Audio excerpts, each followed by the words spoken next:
And in the movie, they seem to really lean into the fact that becomes a good person in the end, as does Cruel Intentions. And I was not a fan of this because I was not buying it in the book. Yeah, I just think it was all an act. Hello, thank you for joining me here at Why the Book Wins, where I compare books with their movie adaptations. My name is Laura, and today I am talking about Dangerous Liaisons. So it was published in 1782, and it was written by Pierre Châteauneuf de la Clos. And then I'm comparing it with the 1988 movie Dangerous Liaisons, directed by Stephen Frears, as well as Cruel Intentions from 1999, directed by Roger Kumble. And this has been on my list to cover for quite some time, but what really spurred me to finally do it is the upcoming release of the new Amazon TV show adaptation. So I will be watching that once it comes out next week, and shortly after I will release a video sharing my thoughts and how it compares with the book as well as the original movie. And I did want to say that there are different English translations of this book. It was originally written in French, and the best translation is one by Douglas Parame. So I read another one that I wasn't liking as much, but then when I switched to the Douglas Parame one, it was so much better. So if you read this book, which you definitely should because it was fantastic, be sure and get the one translated by Douglas Parame. And for today's video, so the book Dangerous Liaisons and the 1988 movie Dangerous Liaisons are very similar. So I will first be talking about the two of those before then moving on to Cruel Intentions, which puts a modern twist on the story. So the original book and movie takes place in the 1700s amongst aristocrats, whereas Cruel Intentions has it take place in the 90s amongst high schoolers. So yeah, I will talk about Cruel Intentions separately after I am done talking about Dangerous Liaisons. And I'm just going to hop right into the details of the plot, which means we will have spoilers going forward. So our first main character is Valmont, an aristocratic playboy whose reputation is known far and wide, not only for sleeping with a lot of women, but also for ruining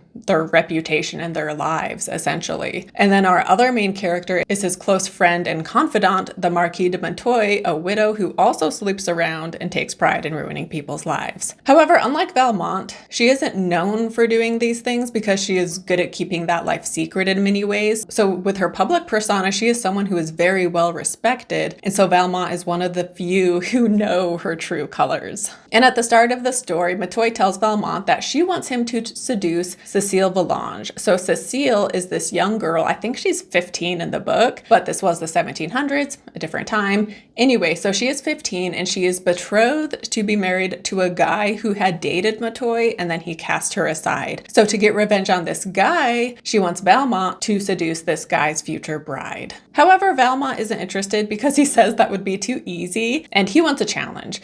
And there is a religiously devout wife of a judge whose name is Madame Tourvel. She is staying at Valmont's aunt's house while Madame Tourvel's husband is away. And so Valmont has set her as his latest conquest. And he says how he doesn't want to just have sex with her though. He's into like ruining people's reputations and just ruining people's lives. And so he wants to ruin her life in a sense because he doesn't want to just have sex with her. He wants to get her to fall in love with him, and he wants her to open up to him, and he wants her to cast aside her husband and her God in favor of Valmont. And I just want to share a quote from this part of the book so you can see just how deplorable this character is. I'm going to get this woman. I shall take her away from her husband who is desecrating her, and I shall even snatch her from the bosom of the God she worships. What a delightful thought, to be the cause and the cure of her remorse. Far be it from me to try to break down the prejudices which worry her. They'll merely help to increase my happiness and my reputation.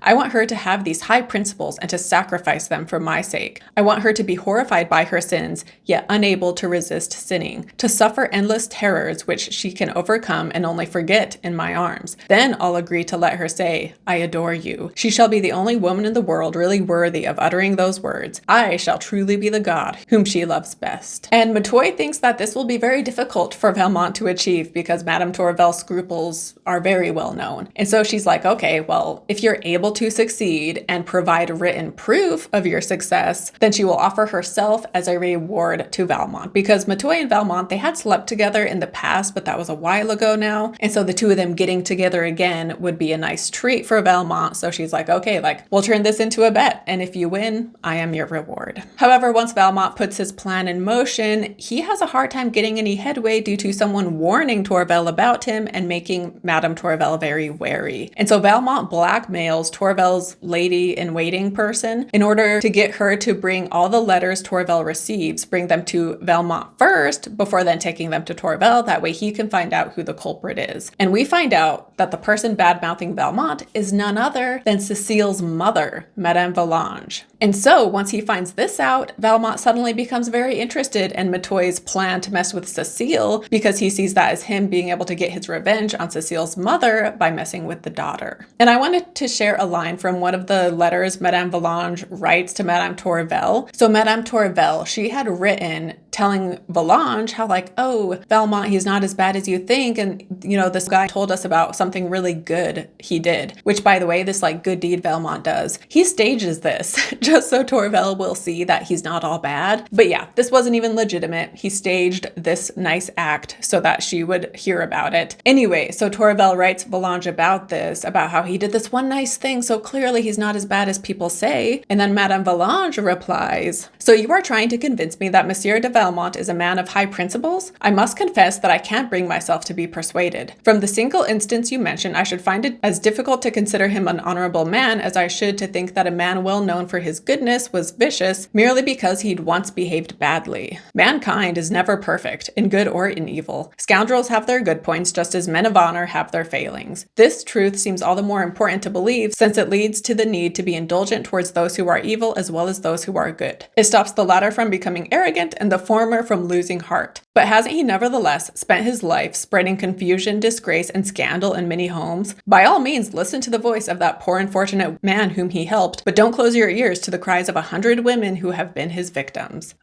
Such a great passage. And so yeah, from here, Valmont, he goes from focusing on Madame Tourvel to instead now deciding to focus on the young Cecile Vallange. And so like I said, the Marquis de Merteuil, she is very respected by the community. And so she is very close friends with the Vallange family. And so she has taken Cecile under her wing and is guiding her. And again, Cecile is betrothed to this other man. However, she ends up falling in love with her music teacher, a guy named Chevalier Danceny. And so Merteuil tries to fan the flames of this romance to some extent, again, as a way to get back at Cecile's future husband. However, it's not going as well as she would have hoped. And so when Valmont writes her telling her that he is interested in getting in on this deception and whatever, she decides she not only wants him to seduce Cecile, but she also wants Valmont to become Danceny's closest confidant. And so we have Merteuil influencing Cecile and Valmont influencing Danceny. And this was a bigger deal in the book, I would say, and we just hear so much more about, you know, the correspondence between these characters, and we get so many more letters from Danceny. In the movie, he really isn't a huge character, but in the book, I did not like him. He was so whiny and manipulative with Cecile, so I just felt like his letters were just huge red flags as far as today's day and age goes. But, you know, Cecile was a naive 15-year-old in the 1700s, and so she just has everybody in her life is just manipulating her. But Merteuil ends up telling Cecile's mother, Madame Vallange, about this romance between Cecile and Danceny as a way to stir up drama, but also because she knows that this will just make them want each other all the more. And so after this, Madame Vallange, she kicks Danceny out and forbids him from seeing Cecile. But eventually Valmont creates an excuse for Cecile to give him a key to her room as a way for him to be able to more easily deliver Danceny's secret love letters to her because he has become like a go-between. And in the book, she initially refuses, being like, I'm not going to give you a key to my bedroom.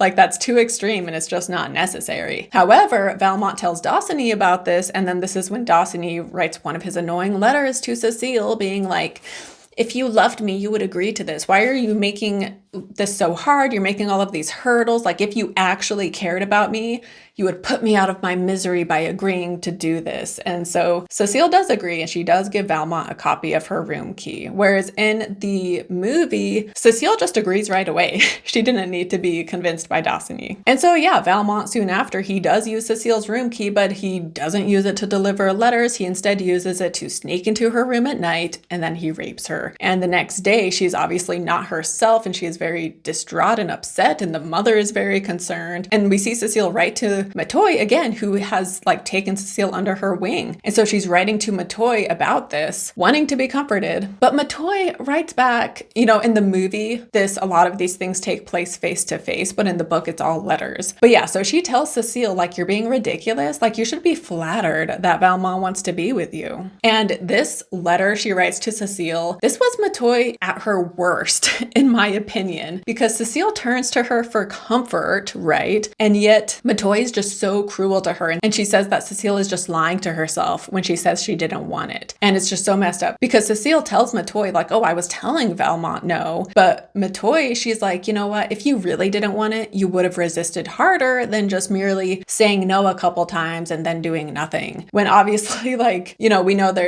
now that there's fight, flight, and freeze. Also, Merteuil is just manipulating her and trying to mess with her. But anyway, this day and age, we know there's fight, flight, and freeze. And so Cecile tried to fight by telling him no, but when she realized she just wasn't capable of fending him off, she instead froze. So just because someone freezes doesn't mean that they therefore like actually decide they wanted it or that they're being complacent in it or something. It's because freezing is one of our defense mechanisms as humans, you know? And so yeah, this part, I just felt so bad for Cecile, and then Merteuil being so cruel and gaslighting and manipulating her, and then Valmont, who's just a scumbag. So, yeah, poor Cecile. But anyway, after Merteuil tells her that she should want to have sex with Valmont, Cecile then is convinced, and then she does allow Valmont to visit her, and they begin an affair. And in the movie, this switch with Cecile suddenly, like, not only being okay with it, but being, like, super into it, it was so abrupt. And I feel like they could have done a better job at gradually showing how Cecile changes in this way over time. But to be fair, in the book, it also kind of felt abrupt, although in the book, we just got some more of Cecile's inner thoughts as she is writing these letters to Merteuil, right? And so it did feel a bit more gradual in the book, whereas in the movie, it's just like suddenly she's just all on board. And when I was reading this part in the book, when Cecile suddenly does decide that the Marquis de Merteuil is right, and she just suddenly from there on out just goes along with it, I was hoping that she was putting on an act, right? And she was just pretending to agree with Merteuil. Meanwhile, I was hoping she was planning her own revenge, and that doesn't end up being the case, so I was pretty disappointed about that in the book. But in both book and movie, Cecile then becomes pregnant with Valmont's child, which she is very proud of. However, she then has a miscarriage and loses the baby. And yeah, in the book and movie, the way Valmont talks to Merteuil about this pregnancy and miscarriage, he is just so heartless, of course, and it just makes you hate him so much. And just poor Cecile, right, who's just going through so much. But meanwhile, Merteuil, she has decided that she wants to take on a new lover, and who does she pick but Danceny? So then Merteuil and Danceny begin an affair of their own. But to get back to Valmont and Madame Tourvel. So after succeeding with Cecile, he then goes back to Madame Tourvel, and he eventually does wear her down. And in both book and movie, we see that she does begin to have feelings for him. And because of this, she leaves the aunt's house because she's like, I don't want to do something I regret, so I'm going to leave. However, he just will not leave her alone, and he just pesters her incessantly. And also being very manipulative, acting like he's trying to convert to Christianity, and like he needs to come see her to like perform some kind of penance as a way to complete his full conversion or something. And also in both book and movie, when he sees her, he basically insinuates that if she refuses to be with him, like he'll have no other choice than to commit suicide because a life without her is just so unbearable for him. Yeah, he's just being so manipulative. But at one point, he does have the opportunity to have sex with her. However, he chooses not to. And when he tells Merteuil about this, you know, she basically shames him for not using that opportunity. And so this hurts his pride. And so then he returns to Tourvel, and the two of them do officially sleep together. And yeah, Tourvel, she is all on board, and she's like, oh, like, I love you. You are my life now. I dedicate myself to making you happy. And so Valmont has had his victory. So he goes to Merteuil. Again, in the book, he writes her a letter, and the movie, they are face to face, but he goes and tells her of his success. However, as he is telling Merteuil about this, Merteuil realizes that Valmont actually does love Tourvel in a sense. And in the movie, this was fantastic. Like Glenn Close's Merteuil, the way her expression changes as this realization dawns on her. Meanwhile, John Malkovich's Valmont, he's telling her about his, successful conquest. And again, the way he's talking, Merteuil is like, wow, like you actually love her. But he doesn't even realize he loves her yet, Anyway, great scene. But despite his success, the two do not have sex. Merteuil says that she needs written proof, but also in both, we just know that she is jealous, and she also has no interest in being one of 3 women he is currently sleeping with. So due to her hurt pride for a variety of reasons, the two of them do not have sex as his reward. And eventually Merteuil, she is able to shame Valmont for his attachment to Tourvel, for the fact that he can't break it off with her, I guess, and like ruin her reputation the way he wanted. And so she kind of shames him and manipulates him into going to see Madame Tourvel, and he ends things with her in a very harsh way, which leaves Madame Tourvel heartbroken. And she ends up going to a convent where she becomes sick and delirious and on the verge of death. And yeah, Merteuil, due to her hurt pride, she took pleasure in manipulating Valmont and getting him to break off with Madame Tourvel, someone she knew he was actually attached to. And so after he ends things with Tourvel, he comes to see Merteuil, or he writes to her, and he's like, well, like, you won over Madame Tourvel, like, you got her. But she tells him, I didn't win over Madame Tourvel. Like, I won over you because I was able to get you to end things with her when you clearly love her. And then from here, the two of them declare war on each other. And so after this, Valmont, again, Merteuil is seeing Danceny. And so Valmont, he gets Danceny to go back to Cecile. And this again hurts Merteuil's pride, the fact that Danceny would rather be with Cecile than her. And then from here, Merteuil tells Danceny that Valmont slept with Cecile. And so this leads Valmont and Danceny to get into a duel where Valmont ends up being fatally wounded and dying. But before he dies, he publicly forgives Danceny. So many people are there to witness, like, oh, like he's such a good person for forgiving Danceny as he lays here dying. And then he also tells Danceny about Merteuil's letters, which he has, which reveal all of their deceptions. And in the book, I was not buying that Valmont had truly changed his ways and became a good person at the end. Like, him publicly forgiving Danceny seems like something he was just doing in order to repair his image so that people would be like, oh, on his deathbed, he's forgiving his killer. What a good guy. And then him giving Danceny and Merteuil's letters, or telling him about them, that too, like, I feel like he wasn't doing that to help Danceny. He was doing that as his final revenge against Merteuil, right? Because now he will die a good person, whereas Merteuil will live on to be seen as a villain and her life will be ruined, And in the movie, they seem to really lean into the fact that Valmont becomes a good person in the end, as does Cruel Intentions. And I was not a fan of this because I was not buying it in the book. Yeah, I just think it was all an act that he was putting on as a way to be the final winner,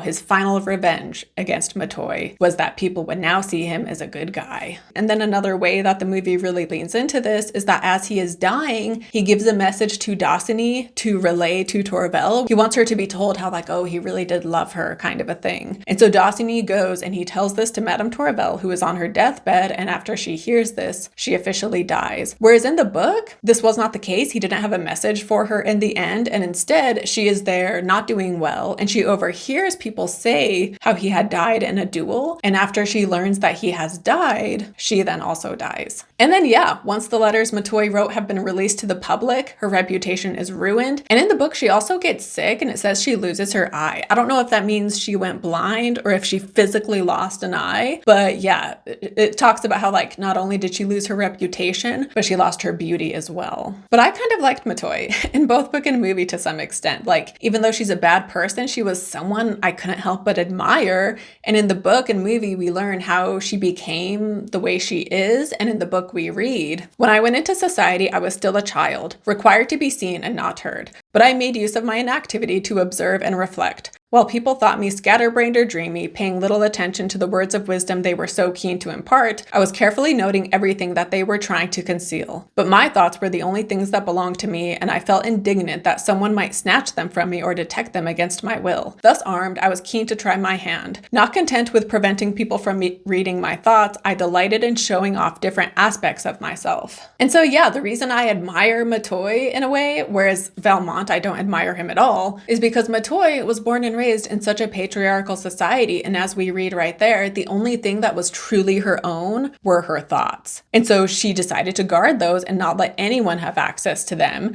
And she is just so much smarter than Valmont, while also, yes, being more wicked in many ways. But yeah, Valmont, he's just the typical asshole who takes pleasure in seducing whatever woman he sets his sights on, which honestly isn't that rare. Whereas Merteuil, yeah, she's so much smarter. She's more unique and she puts in so much more work because also she has to be more deceptive and hide who she truly is. Whereas Valmont, he doesn't really try to hide it and he takes pride in having this reputation that he has, you know? And so Merteuil was just so much smarter and better. And there was something about her that I kind of liked, while also obviously she's a bad person, but yeah, there was something about her that I still admired despite myself. And there is also a part in the book and movie when Valmont realizes that she is sleeping with Danceny, and in the book specifically, he says how like he is so disappointed in her for being with Danceny, but he's like, but you know, I forgive you. And Merteuil writes back to him saying, do you know why I never remarried, Vicomte? Certainly not for lack of attractive offers. It was purely so that no one should have the right to criticize my actions. It wasn't even because I was afraid of not being able to continue behaving as I liked, because ultimately I should have certainly have managed to do that. But it would have irked me for anybody even to have the right to complain of my behavior. And finally, because if I was to deceive anyone, I prefer to do it for my own good pleasure and not because I had to. And yet there you are, writing me the most husband-like letter possible. You keep talking all the time of my wrongdoing and your forgiveness, but I can't see at all how anybody can fail in their duty to someone to whom they have no obligation. But there is also a book plot not in the movie where Valmont is talking to a guy who decides he wants to try and seduce Merteuil, and so Valmont writes Merteuil telling her about this guy. And then Merteuil gets this guy to be in a situation where it seems like he tried to assault her, and so his reputation is ruined because of her making people think this. However, once her letters are released, everybody knows the truth, and this guy's reputation is restored. And then in the movie, we don't see what happens to Cecile, but in the book, she is so ashamed and embarrassed of this affair she had with Valmont and being deceived by Merteuil. And so she ends up going to a convent and becoming a nun. Whereas Danceny, I mean, he was part of this too. He was having an affair with Merteuil, and yet he just comes out totally unscathed, it seems. But to now move on to Cruel Intentions. So in this version, Merteuil, her name is Catherine, Valmont, he is Sebastian, and they are two rich high schoolers who are step siblings. And Cecile is new to their school, and a guy who dumped Catherine is into Cecile, hence why Catherine tries to get Sebastian to sleep with her. And Madame Tourvel here is named Annette, and she is a Christian girl who wrote a piece about how she is waiting to lose her virginity. And so she is also new to their school, and she is staying with Sebastian's aunt before school begins, and so he is going to attempt to seduce her. And the events are basically the same as the book, but again, just have a modern twist. For example, instead of Valmont getting help from his footman in order to blackmail Tourvel's lady-in-waiting person, it is his pot dealer who is secretly sleeping with a closeted gay football player, and so he blackmails the football player into getting information from Annette. And again, we see how Catherine, from the public, she is seen as being this perfect student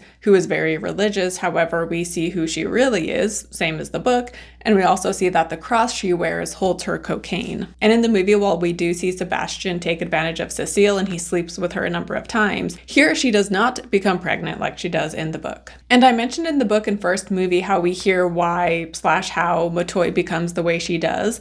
And in this, we do get a monologue by Catherine where Sebastian is kind of giving her a hard time for having to pretend to be a goody two-shoes. And she tells him, it's okay for guys like you in court to F everybody, but when I do it, I get dumped for innocent little twits like Cecile. God forbid I exude confidence and enjoy sex. Do you think I relish the fact that I have to act like Mary Sunshine 24/7 so I can be considered a lady? I'm the Marsha Brady of the Upper East Side, and I sometimes want to kill myself. So there's your psychoanalysis, Dr. Freud. So again, just addressing the sexism of the time, and centuries may have passed since when the book was published, and yet the double standards for men and women still definitely exist. But then one of the differences this movie does make is after Sebastian has won, quote unquote, and he has slept with Annette, he isn't interested in being with Catherine, even though she is willing, which again was not the case in the book, because in the book it was Merteuil who decided she didn't want to have sex with Valmont. But here too, Catherine gets Sebastian to dump Annette, despite the fact that she can see he truly loves her. And then when he comes back to see Catherine and tells her how she won over Annette, again, she has the whole thing where she's like, I didn't win over Annette, I won over you because you did what I wanted you to. And then from here, Sebastian, the Danceny counterpart, again, he gets him to return to Cecile. And then Catherine tells the Danceny guy not only that Sebastian slept with Cecile, but she also tells him that Sebastian hit Catherine. And so from here, Sebastian and this Danceny guy, they end up getting in a fight close to a busy street when Annette comes up on them, because after Catherine says how like she won over Sebastian